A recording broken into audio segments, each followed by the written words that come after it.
Next now is Congressman Adam Schiff, Democrat from California, ranking member of the House Intelligence Committee. Congressman, thank you very much for being with us tonight. It's nice to see you. Good to see you, too.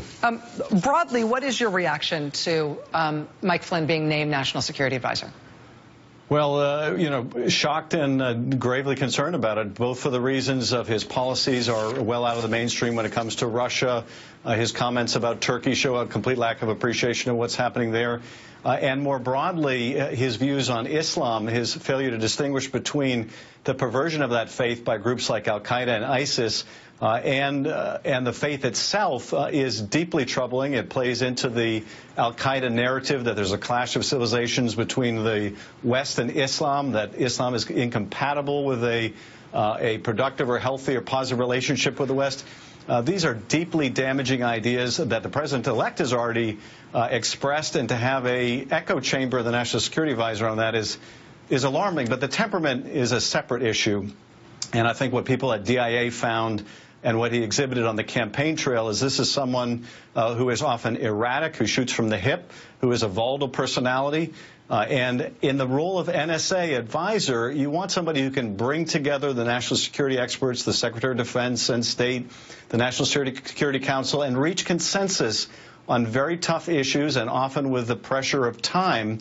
And you don't want another volatile personality guiding the way of already an impetuous president-elect. Let me get more specific with you on that, because we've seen like sort of vague, almost euphemistic characterizations of what happened in his time at Defense Intelligence Agency. So he was at DIA. He was not there for a very long time. He was there from 2012 to 2014.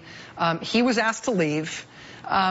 You've got this seat on the Intelligence Committee. You obviously have your finger on the pulse in terms of what's going on in the intelligence agencies.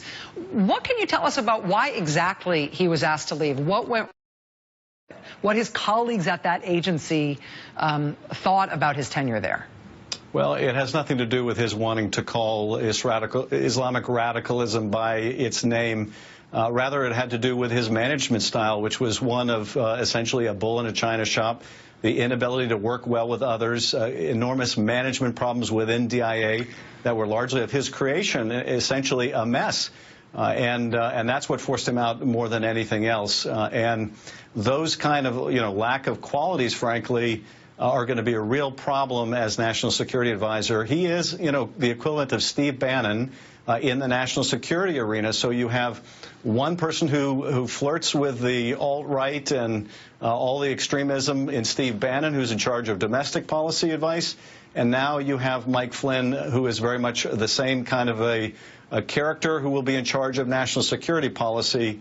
That's a very dangerous combustible mix for the country. Congressman, before I let you go, I also have to ask you about the other major intelligence announcement today, which was Mike Pompeo, the congressman, being named the Trump nominee to run the CIA, to be director of the CIA. You've sort of welcomed that announcement. You're not opposed to everything that Trump has announced thus far. It sounds like you're keeping an open mind about whether Congressman Pompeo might actually be a good choice for CIA. I am. I know Mike quite well. He's a very bright guy. He's a hardworking guy. I think he has the capability of being a good CIA director. He can also, as you pointed out, be a very partisan guy, and he certainly was in the Benghazi hearings.